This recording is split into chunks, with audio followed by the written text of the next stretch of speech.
আসসালামু আলাইকুম dear viewers, কথা বলবো আজকে আপনার দেওয়ানি মামলার মধ্যে বা ফৌজদারি মামলার মধ্যে আমরা যখন মামলা ফাইলিং করি, টাকা খরচ করি, মানে আমরা মনে করি যে মামলা ফাইলিং করেছি, মামলা থেকে আমরা জিতে যাব, মানে মামলাটা আমার ফেভার আসবে।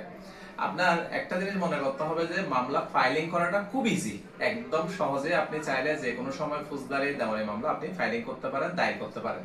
কিন্তু মামলাটা টিকে রাখা বা জেতাটা অনেক বেশি ডিফিকাল্ট। কেমন?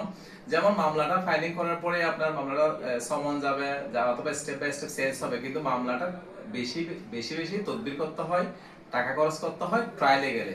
যখন ট্রায়ালে যাবে আপনার দেওয়ানি মামলা, যখন আপনার সাক্ষী পর্যায়ে যাবে, আপনি একদম ভালো ট্রায়াল লয়ার দিয়ে মামলাটাকে ট্রায়ালটা ফেস করতে হবে। আমরা কি করি, না বুঝে মামলা ফাইলিং এর সময় অনেক গাদা গাদা টাকা খরচ করি, ফৌজদারিতেও গাদা গাদা টাকা খরচ করি। যখন মামলাটা ট্রায়ালে যাবে তখন আর এটা নিয়ে আর তেমনটা চিন্তিত হই না বা গুরুত্বহীন হয়ে পড়ি। সেক্ষেত্রে দেখা যায় আপনি 500 টাকা 1000 টাকা দিয়ে একটা লয়ার এনে ট্রায়ালটা ফেস করলেন, সাক্ষী নিলেন, মামলাটা উনি গুরুত্বটা দিল না, আপনার মামলাটা গুরুত্বের অভাবে আপনার বিপক্ষে রায় গেল। সর্বশেষ কথা হচ্ছে, আপনার মামলা কোন দামের মধ্যে আপনি টাকা বেশি খরচ করবেন। এক কথায় বলতে গেলে আপনি ট্রায়াল পর্যায়ে যখন মামলাটা বিচার পর্যায়ে যাবে তখন আপনি বেশি করে তদবির করবেন এবং এক্সপার্ট লয়ার দিয়ে মামলাটা মুভ করতে হবে, অথবা মামলাটা আপনার বিপক্ষে যাবে। ধন্যবাদ।